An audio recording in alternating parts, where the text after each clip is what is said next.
Queridos amigos, qué gusto saludarlos en este su espacio Coffee Low, donde hablamos de los diferentes temas del derecho en sociedad. Me alegra mucho que estén acompañándonos, invitándolos desde luego a que se sienten con una bebida de su preferencia y disfruten y creemos este análisis y obviamente conciencia del siguiente tema de índole jurídico y obviamente que tiene un impacto total en nuestras vidas cotidianas. Cuando hablamos de este tema de telecomunicaciones y las tecnologías de la información y de la comunicación, debemos entender muchas cosas que vamos a tratar a lo largo de este espacio, como por ejemplo el tema de la 5G, de esta quinta generación de las redes móviles, y posteriormente también tratar el tema de la neutralidad de la red. Con un gran invitado, yo le dije antes de entrar en vivo, un crack, el doctor Jorge Fernando Negrete Pacheco. Él es socio de Digital Policy and Law Group. Le doy la más cordial bienvenida, estimado Jorge Fernando, ¿cómo está? Muy bien, Rodolfo, gusto de saludarte, un placer de estar contigo, con tu audiencia, sobre todo con colegas abogados de todo el país y abogados que les gustan las tecnologías de la información. No, pues desde luego es un gusto tenerte y seguramente va a haber muchas preguntas a lo largo de este espacio con abogados que nos ven en toda América Latina. Vamos iniciando por partes, como siempre, con el ABC de las cosas. Cuando hablamos de esta relación de telecomunicaciones y las TIC, que es innegable, ¿qué tantos temas debe de entender la gente que a veces como que no le toma mucha gravedad a lo que pasa día con día?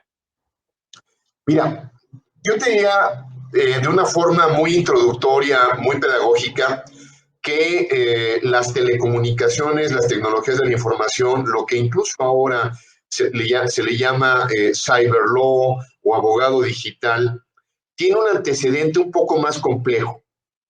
En mi generación, tú eres muy joven, Rodolfo, pero en mi generación estudiábamos Derecho de las Telecomunicaciones, Derecho Informático y estudiábamos Derecho de la Radiodifusión por separado.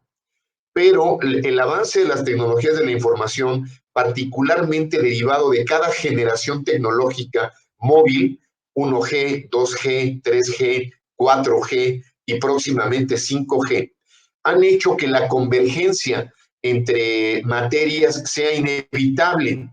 La materia jurídica tiene la capacidad de identificar nuevos paradigmas que transforman el orden jurídico y, por supuesto, nos presentan nuevas realidades que antes no existían. La materia de la radiodifusión, telecom y TIC son una sola. Ya no pueden ir por separado, pero prepárate, porque no solamente estas materias, de manera paralela han venido desarrollándose materias notables como protección de datos, como el área de derecho de la competencia económica, y todas ellas ahora son parte de una materia que podríamos denominar como derecho de la política y de la regulación digital. Ahí están integradas todas y este es un gran momento para que los abogados podamos abordar de manera robusta y además muy decidida el trabajo profesional en esta materia. Sí, definitivamente son cosas que han tomado muchísimo impacto, cosas que ahorita por el momento en el que nos encontramos, por la pandemia, en donde tenemos que quedarnos en nuestras casas, se está viendo sí o sí que el abogado, cuando se hablaba de la inteligencia artificial, de la optimización de los procesos, del compliance digital, pues ya no suena ni ridículo, ni absurdo, ni para nada lejano. Absolutamente. La materia tecnológica hoy en día es una materia fundamental de nuestra generación, de tu generación. En Jalisco he conocido extraordinarios abogados dedicados a la materia digital en todo el país, en toda América Latina. Hay una asociación, Federación de Abogados en materia de derecho informático, que hay en prácticamente todos los países de la región, pero nuestra materia evoluciona en efecto. Hoy en día, por ejemplo, tienes el tema de las generaciones tecnológicas, por ejemplo, 5G, que hacen que todos los servicios de software y de tecnologías de la información se den en cloud, en la nube, y liberan una nueva generación de productos y servicios que no existían y donde los abogados tienen que estar presentes. Por ejemplo, todo el tema de smart contracts, contratos inteligentes, todo el tema de la regulación del cloud computing y de los nuevos servicios dentro de la nube. Pero ya hablaste justamente de tecnologías como la inteligencia artificial, el Internet de las cosas, que necesita y tiene también un trabajo regulatorio muy importante, el Big Data, donde también tenemos que empezar a trabajar en el tema del Big Data. Por ejemplo, hoy en día algunas agencias, por ejemplo, agencias de protección de datos en España, acaba de dar acceso por primera vez a un conjunto de datos masivos para poder hacer la trazabilidad de enfermedades en España, ¿no? Justamente a partir de los temas de protección de datos. Y en materia de derecho de la competencia, todo ya cambió. Entonces, sin duda alguna, estamos en un momento apasionante, excepcional para los abogados. Cuando hablamos de cada uno de los supuestos y nos vamos por partes, porque al final de cuentas todo va conectado, pero cada cosa tiene sus matices.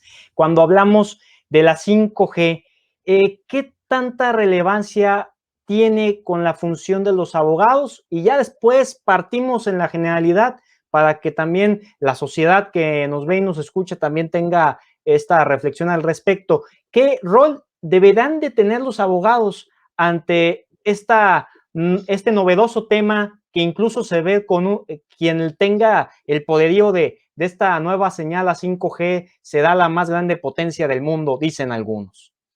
Mira, cada generación tecnológica ha tenido ventajas y oportunidades. Muy rápidamente, 1G era solamente la comunicación móvil, cargar tu teléfono móvil y llevarlo por todas partes. Eso no te tocó a ti porque eras muy jovencito.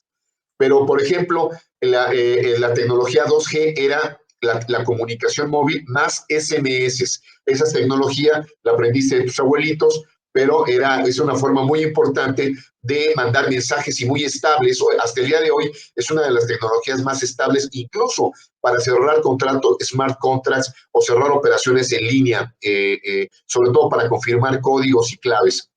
La tercera generación móvil de tecnología fue la 3G. Esa tecnología nació en 2001, se lanzó en 2001 y surgieron por primera vez los órganos reguladores que permitían el acceso a esta tecnología. El más importante de ellos fue Ofcom en Inglaterra. Esta tecnología permitía el acceso limitado al Internet. Surgió el famoso BlackBerry, prácticamente todos tuvimos una BlackBerry. Era una tecnología que te permitía la oficina móvil, que era el acceso más sofisticado que teníamos, y navegar muy lentamente en páginas de Internet. Luego surge 4G. 4G es un cambio dramático de tecnología. Toda la tecnología 3G le permitió a Europa ser la líder tecnológica del mundo. Europa fue, en términos geopolíticos, la reina de 3G. Pero 4G cambió por completo la regulación jurídica y también creó nuevos modelos de negocio. Recuerda que cuando llega la tecnología 3G y Obama a la presidencia, Facebook tenía escasamente 200 millones de usuarios.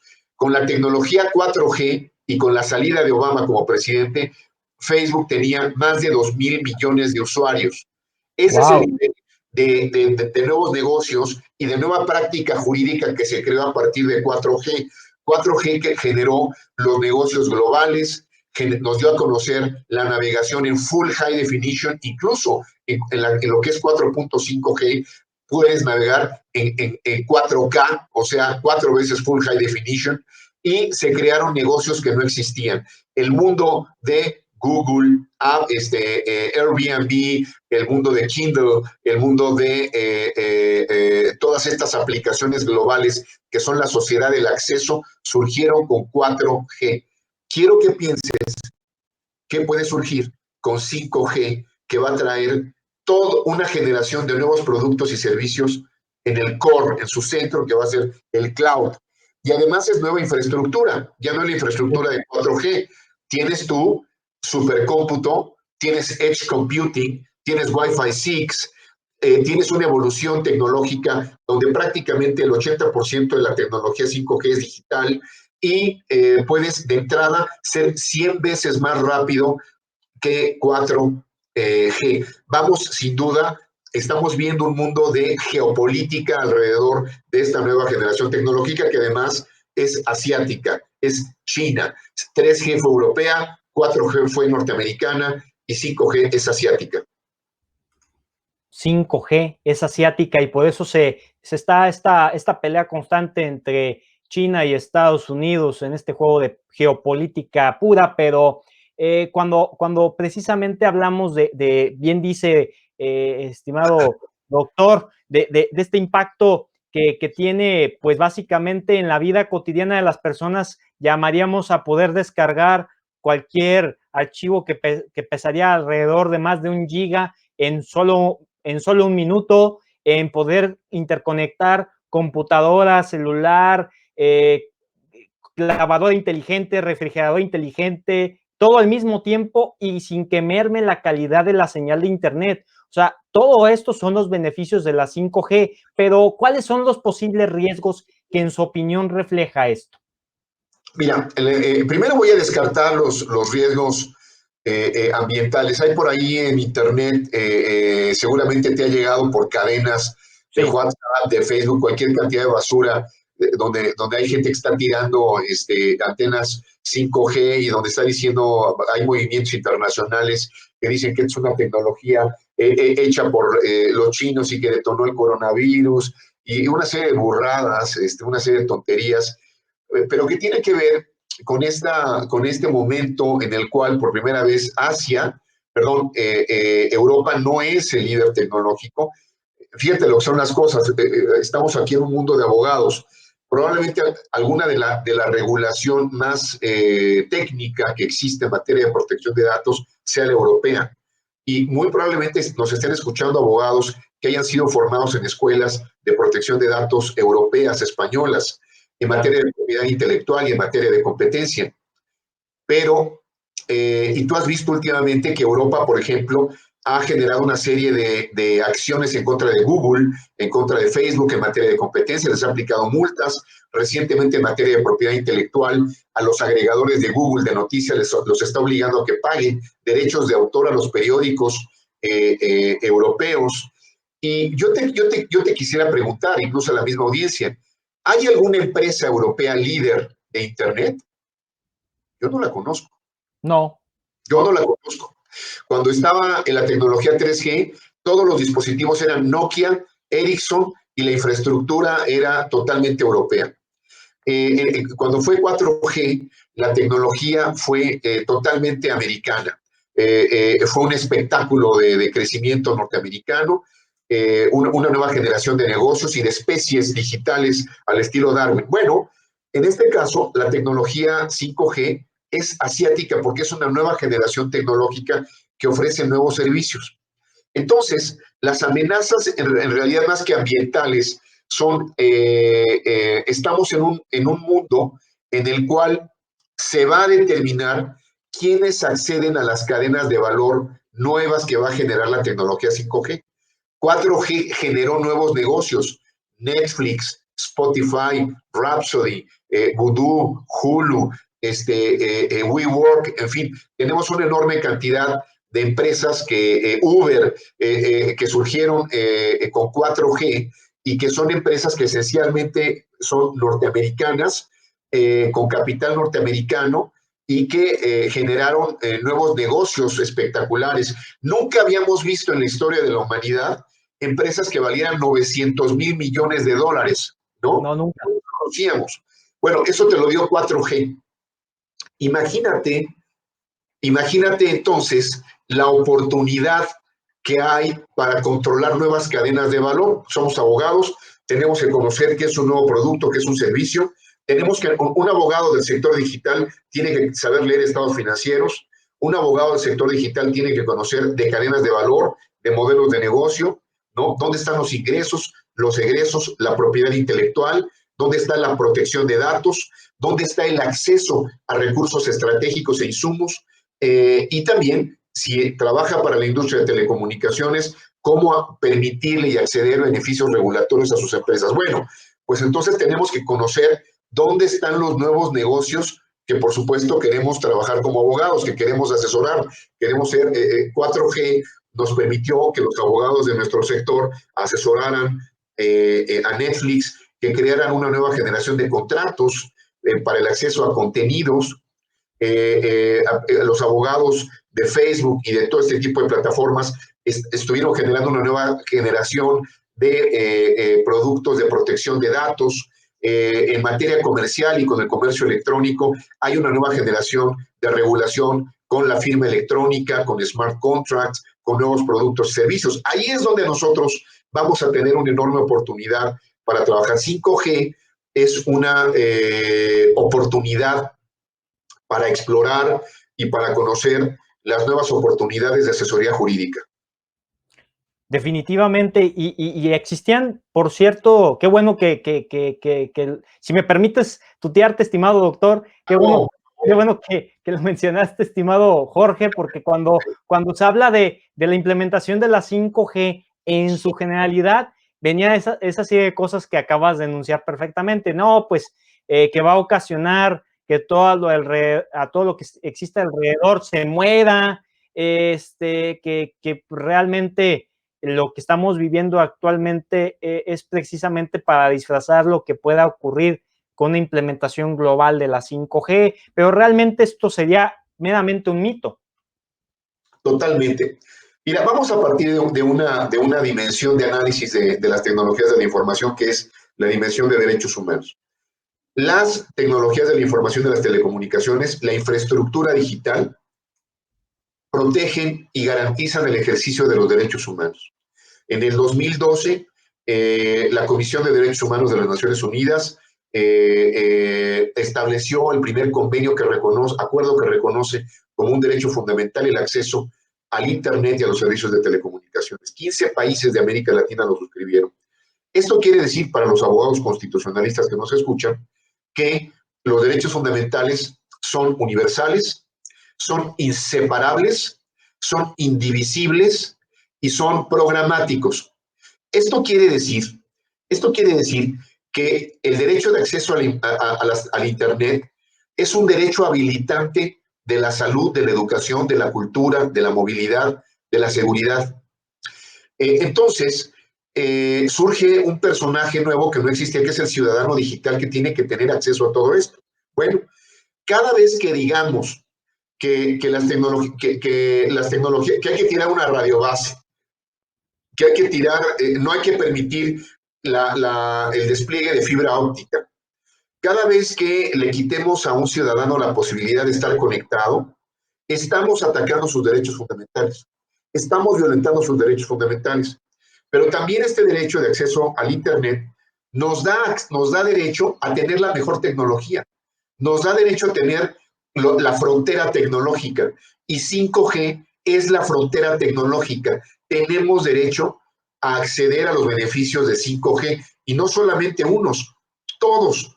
Otro tema que ha sido ampliamente criticado de 5G es que se dice que es una tecnología solamente para ciertas áreas, para ciertos sectores económicos. Yo digo, ¿y por qué tendríamos que hacer un enorme esfuerzo para que los gobiernos generen política pública y regulación para expandir la infraestructura digital en todo el país?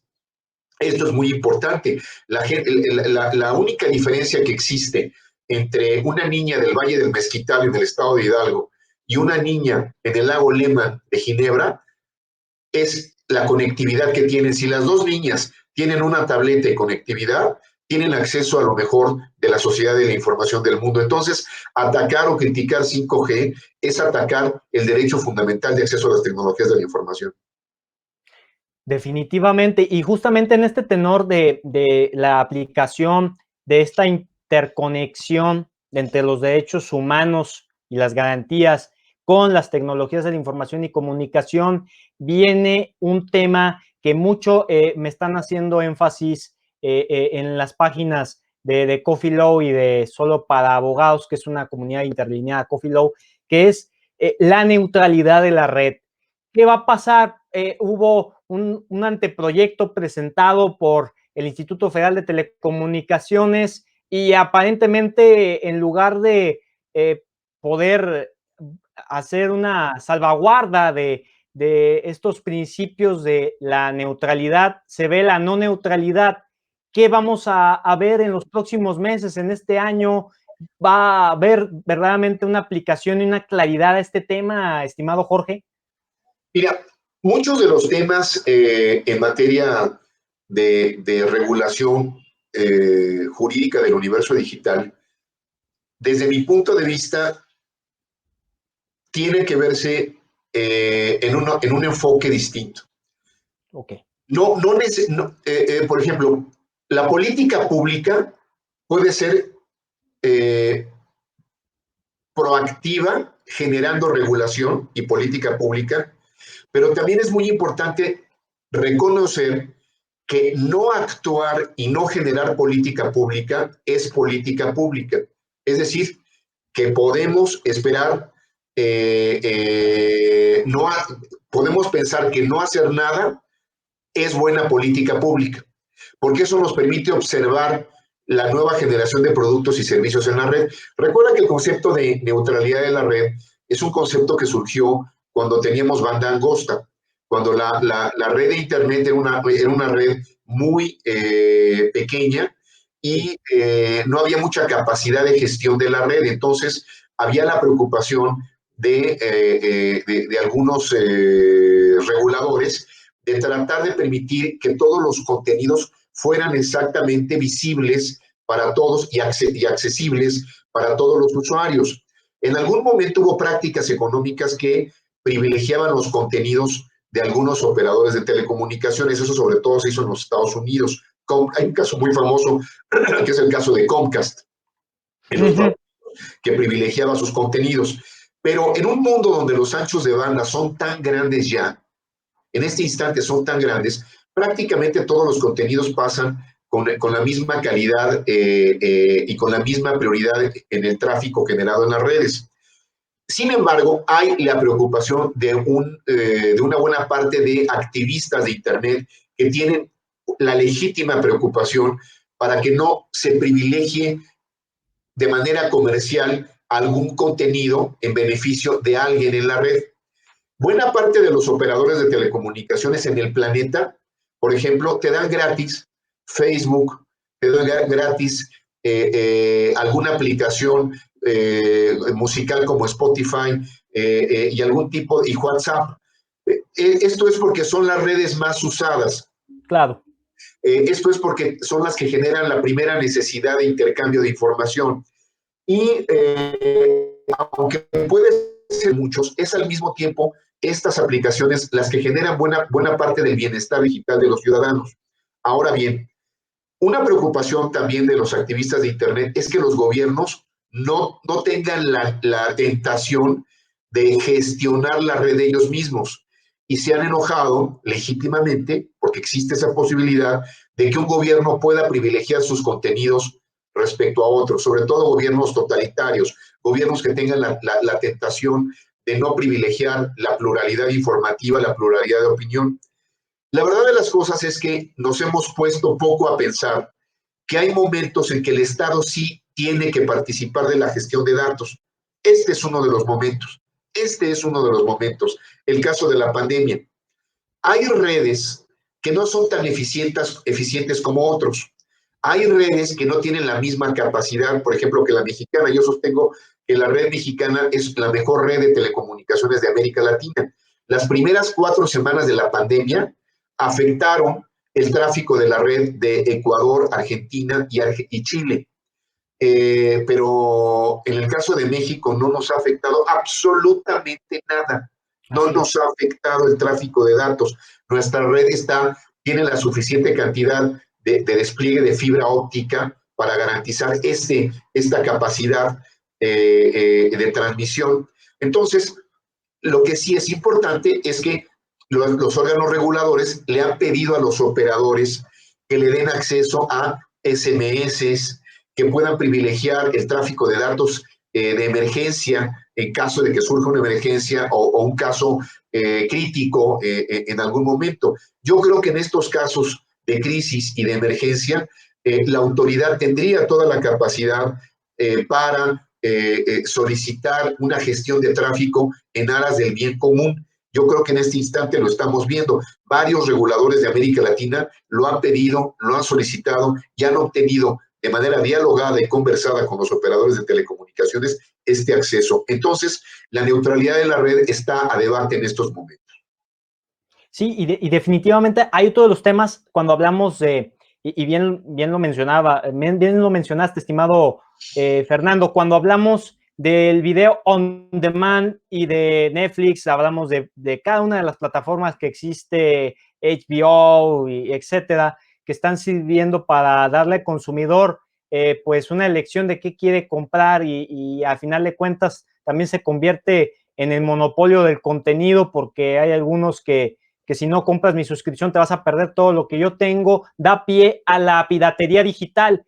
La piratería digital en materia de, de lo que lacera en propiedad intelectual a las personas e incluso hacerle frente a base de qué, o sea, qué ley realmente le podría hacer frente en nuestro país, no sé, a este tema de la piratería digital, porque aparentemente a la sociedad mexicana no le interesa si de repente yo no puedo pagar Netflix y me compro una película de éxito como lo fue Roma el año pasado por 10 pesos, ¿no? O sea, ¿cómo podríamos también darle un buen desarrollo y entendimiento a este tema de la piratería digital, doctor? Mira, yo creo que la piratería digital, la verdad de las cosas es que ha venido bajando. El modelo de negocios en la industria de la propiedad intelectual ha venido evolucionando, ha venido cambiando. Esta época en la que las compañías discográficas te vendían un disco, en realidad no te vendían la música, te vendían su cadena de valor.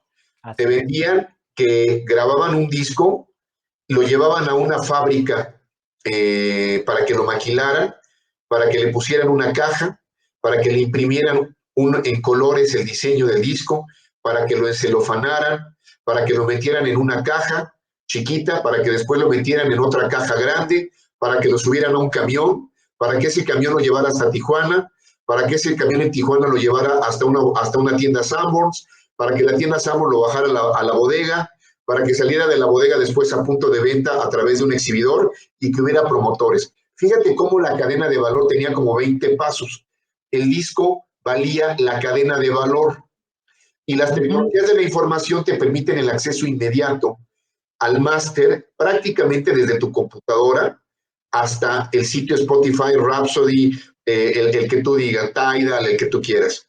Entonces, lo que tienes ahora es un producto más barato. Una suscripción a Spotify te cuesta 120 pesos y tienes acceso a millones y millones y millones de tracks con una calidad extraordinaria. Y ahorita acabas de mencionar, me compro un track pirata en 10 pesos, pues pagaste mucho dinero.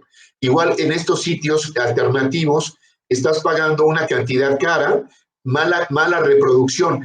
Por eso, ¿qué era la piratería en la época analógica? La piratería era precio alto y mala distribución de productos. Cuando tienes una distribución digital masiva y tienes un costo bajo, haces que la gente entre en regularización de propiedad intelectual. Hoy en día hay piratería, sí. Hay un daño a los creadores intelectuales, sí. Hay una afectación a la industria de la propiedad intelectual, cinematográfica, musical, sí. Pero es ridícula, ridícula y pequeña comparada con la época en donde perdían mucho más dinero. Lo que pasa es que los viejos productores de propiedad intelectual se acostumbraron a un modelo distinto al que tienes hoy, ¿no? Sí, definitivamente. Y bueno, es uno de los grandes temas que a veces en la generalidad puede haber confusión, pero con estos puntos creo que se puede entender de otra manera para los que a veces no tienen mucho en cuenta esto en sus temas de análisis y discusión. Ahora, cuando hablamos también del tema, y creo que esto es uno de los grandes puntos, incluso aludiendo a una famosa obra que es El fin de los abogados a raíz de la inteligencia artificial. ¿Cuál es el futuro ahora cuando estamos hablando de, ahora sí o sí, una implementación del tema de la industria 4.0, donde están apareciendo ya nos están creando empleos de nuevas cualidades, de nuevas aptitudes y competencias a muchos otros que ya eran vistos anticuados y van a desaparecer. ¿Cómo podemos ver también ese tema, doctor? ¿Sabe su opinión? Mira, no, aquí es un tema darwiniano, ¿no? Es un tema darwiniano. Va a sobrevivir no el dinosaurio más grande, más fuerte, más pesado, más feroz, sino van a sobrevivir las especies que se adaptan. Esa es una de las enormes enseñanzas de dedicarnos al tema tecnológico. La tecnología evoluciona a una velocidad extraordinaria y tenemos que tener la capacidad de comprender qué transforma y qué no transforma y dónde podemos montarnos en ese proceso de transformación. Cuando a mí me preguntan, yo comencé siendo abogado de propiedad intelectual hace muchos años, y cuando a mí me preguntan, ¿desapareció la industria de la música?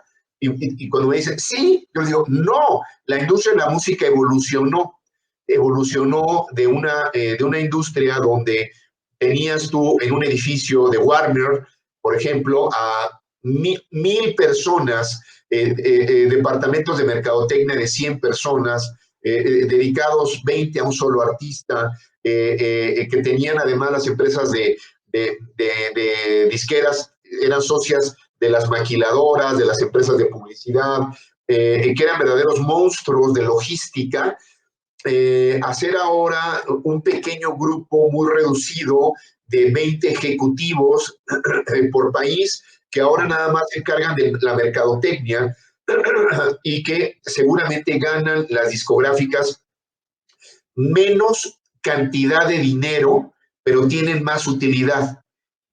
Tú de repente puedes estar vendiendo un disco en 300 pesos o 200 pesos en la tienda, pero la cadena de valor te mata tu utilidad.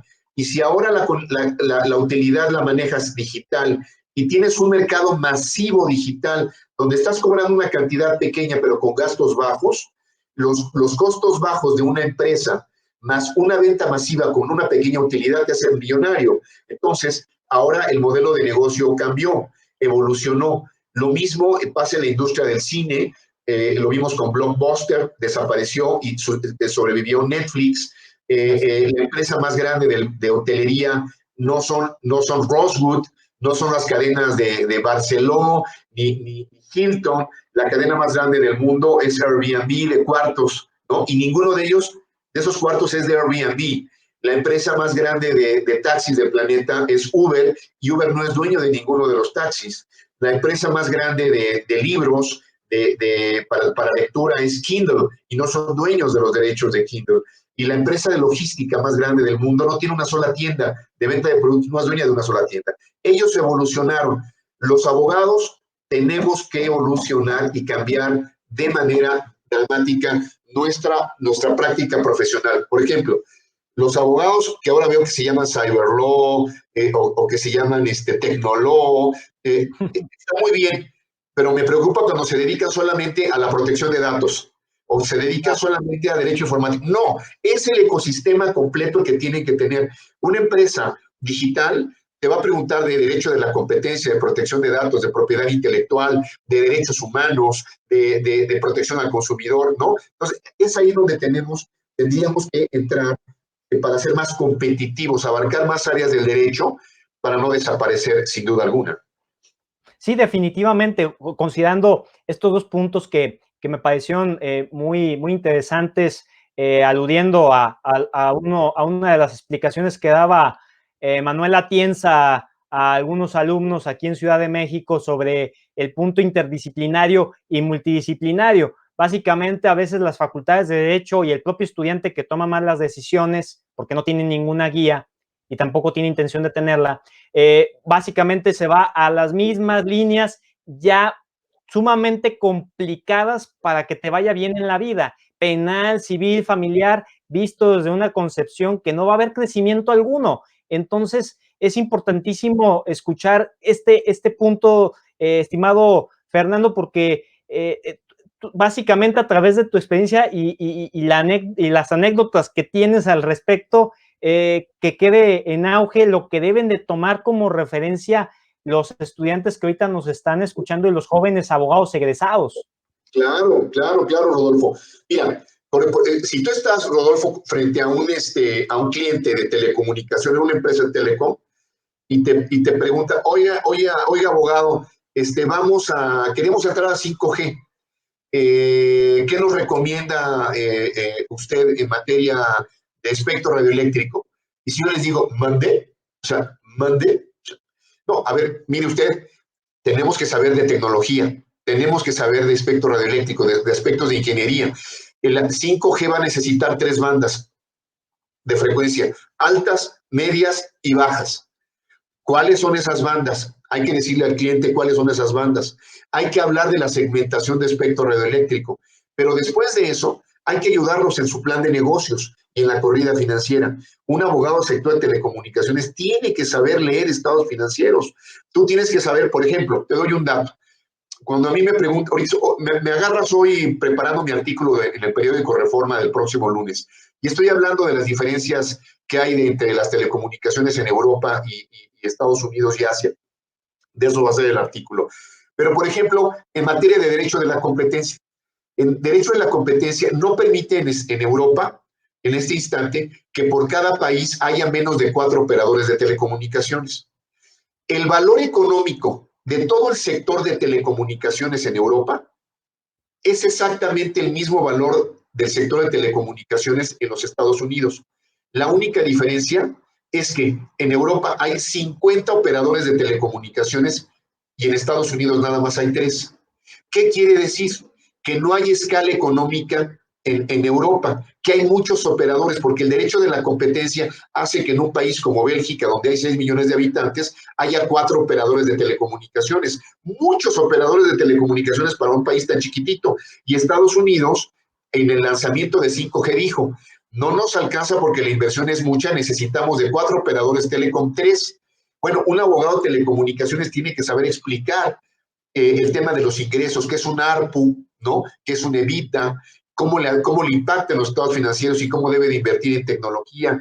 Tiene que saber también hasta de mercadotecnia digital y, por supuesto, de protección de datos y de propiedad intelectual. Entonces, tenemos un momento, a mí me parece, para los que están tomando café en este instante, contigo, Rodolfo, y conmigo, que es una gran oportunidad para ellos el formarse en una materia tan apasionante como lo es la materia digital en este instante.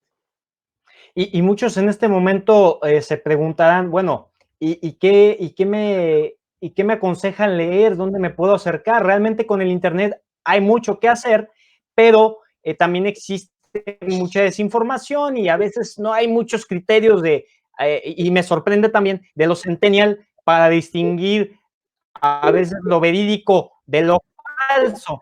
Estimado Fernando, ¿qué aconsejarías puntualmente ver como algo que dé el ABC también de las cosas, que te pueda llevar a ver cuáles son como las áreas en las que tú podrías encajar más por tus competencias?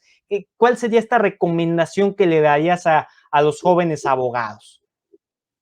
Mira, yo creo que los abogados los jóvenes abogados tienen que encontrar su propia pasión. Es muy difícil asesorarlos. Yo tuve un mentor que para mí fue entrañable, un gran maestro en la Facultad de Derecho de la UNAM, que fue don Andrés Serra Rojas, que tiene un texto espléndido de Derecho Administrativo. Él fue mi mentor. Mi otro mentor fue Jorge Carpizo en materia de Derecho Constitucional. Los mentores son muy importantes, son vitales. Y en materia de propiedad intelectual, don David Rangel Medina.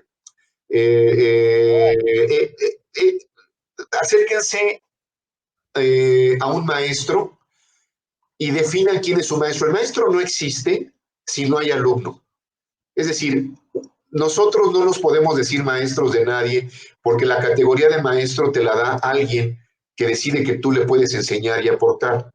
Y en ese instante nos sentimos comprometidos para poder aportar, para poder opinar, para poder influir incluso en la vida profesional de alguien. Yo creo en las mentorías. Acérquense primero a un mentor, a alguien a quienes respeten, a quienes conozcan. 2, analicen las oportunidades profesionales. Las viejas materias de litigio van a seguir ahí toda la vida y son buenas. Hay que saber litigar. Pero donde ustedes tienen más oportunidades, es en estas materias tecnológicas. Hay una demanda enorme de abogados en materia digital, enorme, enorme demanda. Cada vez que andamos buscando colegas de abogados en el sector, nos falta, hay pocos despachos de abogados, muy poquitos, muy poquitos. Entonces, los poquitos están muy solicitados. Y además, otra cosa interesante es que es una materia internacional. Muy rápidamente tú puedes asesorar a una empresa en otro país. Nosotros tenemos el privilegio de trabajar en toda América Latina. Trabajamos en Colombia, en Chile, en Argentina, en Perú, en Ecuador, en Centroamérica, y la materia te permite hablar el mismo lenguaje, ¿no? Son las mismas necesidades. A veces los marcos jurídicos son distintos, o casi siempre, pero la lectura final te la da la integralidad de las materias que ahora tenemos que conocer a profundidad. Acérquese a sus maestros, Rodolfo. Yo creo que eso es lo más bonito, es una buena experiencia. Y vaya que tuvo excelentes mentores, Jorge Carpizo, híjole, hablando justamente de este punto, estimado Fernando, que yo veo que, y justamente aludiendo al título principal de esta amena charla, telecomunicaciones y las TIC, que erróneamente se dice TICs, cuando hablamos de la privacidad, confidencialidad e intimidad, ¿qué se necesita en nuestro país? Porque hay debate al respecto de que aún así sigue siendo vulnerado por los grandes monopolios de la información como lo puede ser Google y Facebook. ¿Qué se necesita en nuestro país para hacer frente, cobrar grandes multas a las grandes empresas para que solamente así entiendan? ¿Cuál es el futuro de estos tres derechos para que realmente sean correctamente implementados y no vulnerados? Mira, antes tenemos que trabajar todavía en categorizar eh, muchos conceptos en materia de protección de datos. Sí. Todo el tema de derecho de la intimidad es uno de los temas más apasionantes que existen en nuestra materia. Y el tema de protección de datos es un tema, además, geopolítico. Sí. Tú recordarás que Europa en este instante tiene una de las regulaciones más intrusivas y más duras. Eh, yo diría que incluso la Escuela de Protección de Datos Europea es la que priva en América Latina y en México.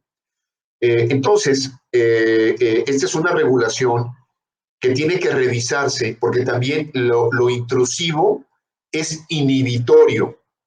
Entonces tenemos tanto malas prácticas por parte de las empresas digitales como Facebook y Google, sin duda alguna, por el abuso al derecho a la intimidad y, a la y la violación de los derechos de protección de datos, que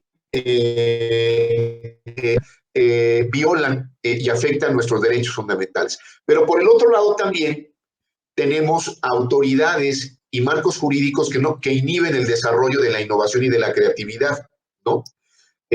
Por ejemplo, esta última multa, no multa, perdón, esta última sentencia en contra de Google, porque en materia de propiedad intelectual, por medio de la cual tiene que pagar derechos de autor a todos los periódicos que su buscador concentra, me parece francamente inhibitorio de la creatividad y de la libertad de expresión y del derecho a la información.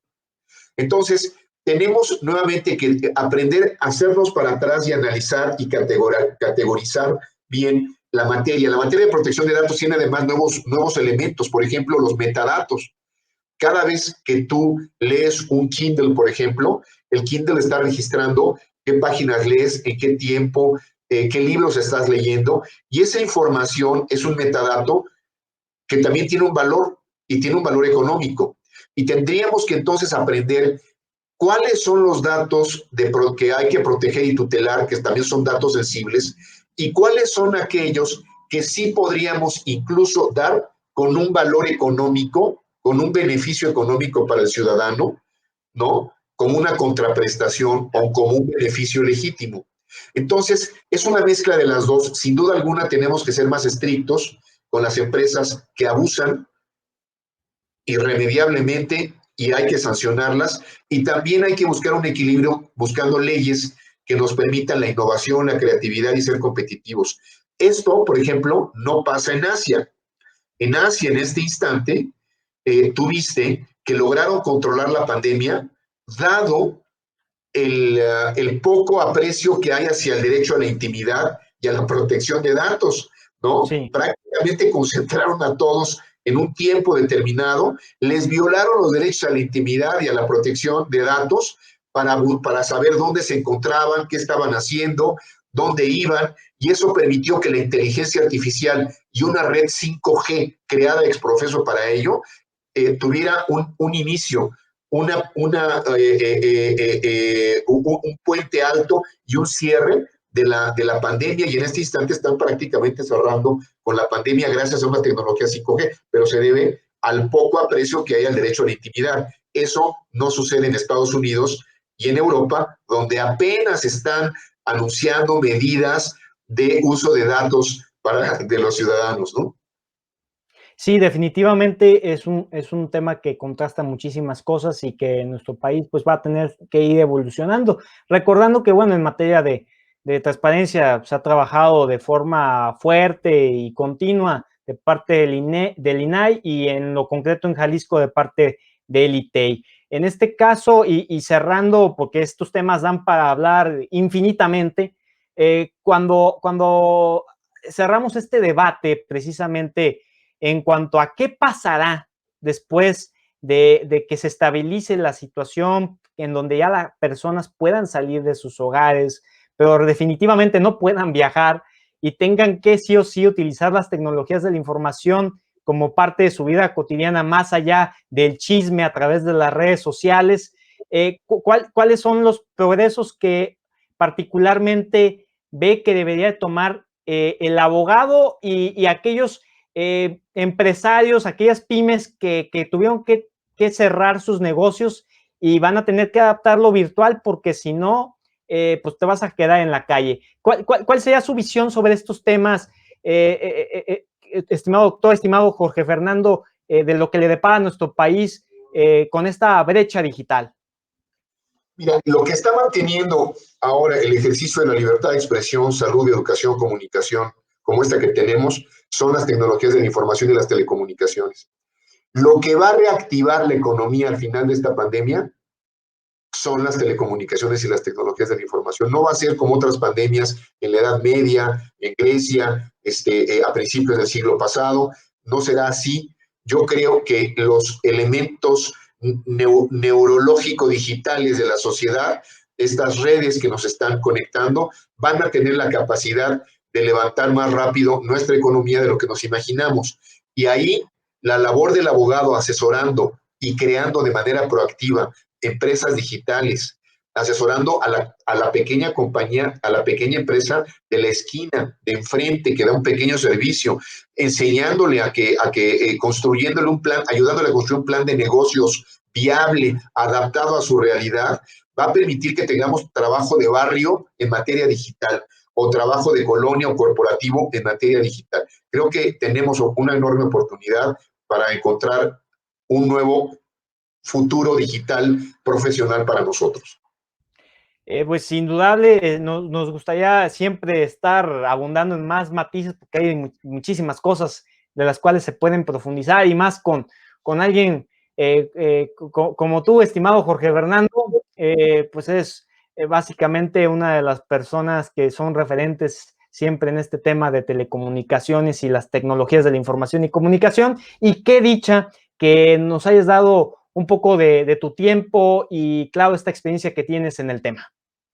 Gracias, Rodolfo, gracias a los que nos están escuchando aquí en Café Lo. Es un privilegio estar con ustedes. Les mando un abrazo digital. Desde luego, bueno, han escuchado con gran atención a Jorge Fernando Negrete Pacheco. Él es socio presidente, fundador de Digital Policy and Law Group. Y bueno, nos ha hablado de las telecomunicaciones y las tecnologías de la información y comunicación, sin antes también agregar los importantes comentarios que nos hicieron a llegar por las redes sociales, entre ellos Adriana Agredano, que dice: felicitaciones al ponente, felicidades a ustedes por la transmisión. También Ramón Bastida, le pueden mandar un saludo de parte de la magistrada Rosaura Rosa a Fernando. Sí, claro que sí, ya lo hicimos llegar. Yo soy internacionalista, estoy por concluir Derecho y estoy trabajando en transparencia y quiero hacer mi maestría en seguridad pública con el proyecto de Derecho a la protección de datos personales. Espero lo acepten como propuesta y bueno, en la UNAM. Y también Martínez Arisi dice, mira, es un increíble tema. Bueno, sin duda alguna hubo una respuesta amplia ante esto y si estás de acuerdo, estimado Jorge Fernando, luego estaremos en comunicación para ver un episodio número 2. Gracias, hasta luego. Un fuerte abrazo y desde luego a todos los que están viendo y escuchando este programa que es Coffee Low. Recuerden que lo más importante es que analicen y reflexionen este tema y desde luego que hagan latir este tema compartiéndolo para que llegue a más personas. Cuídense mucho, les mando un gran abrazo.